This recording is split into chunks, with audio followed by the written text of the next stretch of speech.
Good morning. Good We morning. are we're coming to you live from New York City, and I have Dr. Patricia Selassie here. She is a naturopath and works in works in New York City, and her practice focuses on families. But I asked her today to talk to us about children. And a big concern around the world these days, and it's coming even more now to be important in America, is our concern with the coronavirus. So I wanted to reach out to some of the experts that I know around the world to help us prepare ourselves for how we can, consider our own health and the health of those around us. So I've asked Dr. Selassie to give us some key information today. So thank you. Thank you, Doctor. I'm so glad to be on. I'm Great. honored to be to speak about the coronavirus and children. I'm the mother of 5, so I feel like not only do I have children in my practice, but I have my own that I can, kind of experiment on or have given me experience. Yeah. Um, Well, Yeah, and children, there's particularly a concern for children under 5 because your immune system is not really quite mature yeah. until you're 5. But otherwise, children can be a lot stronger than I think parents know. Children have a Right. strong vital force and they can get over viruses and colds quickly. Yeah. So are you finding that your patients are concerned about the coronavirus? Are you hearing parents and people coming in and talking about the coronavirus? Yeah, I mean, maybe there might be a slight concern, like it's usually as an aside. It's not necessarily the reason why they're in the practice, but I do think that there are things that we can do just for the overall health of our children's immune systems. So I always use that moment to there's some basic things that you can do as a parent to kind of just keep your child strong. Yeah. Um, So you mentioned that the one reason that children are more at risk is because their immune system is developing. Can you speak more about that? Yeah, so just like we're not born into this world like Mm. totally developed. We're still growing. Our essentially our gut, our intestines, um, which is a tube from our mouth to our anus, is still maturing, and the gut is a foundational part of the health of our bodies. If we don't support our gut health, then we'll have problems later on in life, in our adult life, actually. And there's been studies that show Mm. this. And so within our intestine are tons, is basically where a lot of your immune system lives. And so it's really, that immune system hasn't been exposed to enough um, kind of viruses and bacteria. It also hasn't matured itself yet. So there are some concerns about an immune system that hasn't come of age. It's just like it's just like an adult, playing basketball is going to do a little bit better just because of height. That's all. Right.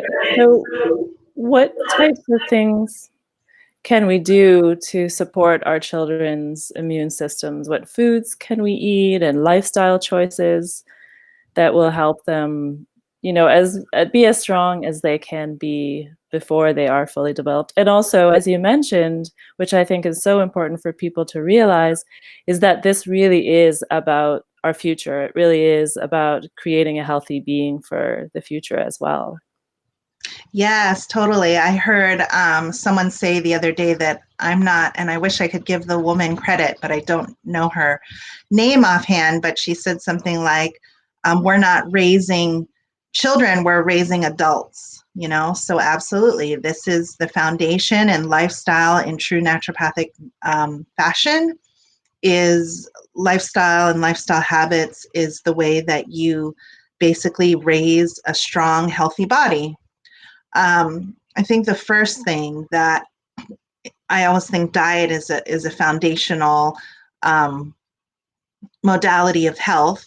And one thing that I think parents really should be encouraged to do is a lot of times children, because of availability and because of simplicity or convenience, parents are giving their children tons of wheat and dairy as snacks. And I do think that based on, and this could be a whole other live stream, Dr. Dale, but based on the industrial practices of creating wheat and dairy from cow milk, there's been it's not the best food to give to a growing human being. So there are definitely some people and children that cannot tolerate wheat and dairy. A lot of us can, but we still go overboard. And so if we can not be so quick to give the crackers and the cheese slices and all those things, and instead start to introduce high nutritionally dense foods like vegetables. And a lot of times I think parents think quickly that their child will not like vegetables. It's not really true. It's just like, since a child's immune system is maturing, their taste buds are also maturing as well. And so it takes actually 22 tries for a child to decide whether or not they like a vegetable or not. And vegetables are packed, like I said earlier, with vitamins and minerals that the body uses. So things like cut up celery, cut up carrots, tiny grape tomatoes cut in half so your toddler doesn't choke, but also just really variety in their diet, and I think is really important as far as diet is concerned. In regards to sleep, I think that that's really important. We do not restore our health when we're running around in the playground, when we're sitting in a car driving to our next event. We're really restoring our health and growing and getting healthier basically in our sleep. So sleep has to be a priority for children and adults, but sleep is really important. That's why when you have a cold or flu, your body just you just want to get into bed and rest. Your body is doing that on purpose to try to give you the time to heal. So we have to prioritize sleep for our children. Getting them to bed earlier is more important than letting them sleep in, but sleep is important for their growth. Another thing that's important is washing their hands, making sure that they're washing their hands. And as I mentioned earlier, I'm the mother of 5, and so they don't get it. They don't get washing their their hands. Like you have to give them instruction. Like they need to put soap on all 10 of their fingers, and they need to soap up their hands first before they rinse them. I've seen too many children put soap on their hands and stick them right under the water. And soap is really efficient at what it does. It cleans our hands. It removes viruses and bacteria. I don't suggest antibacterial soaps and antibacterial hand sanitizers. I mean, some of them have chemicals in them that are detrimental and will compromise your child's immune system. But even there are natural bacteria on our hands that help strengthen our immune system. So soap is really efficient. So soap can do the job.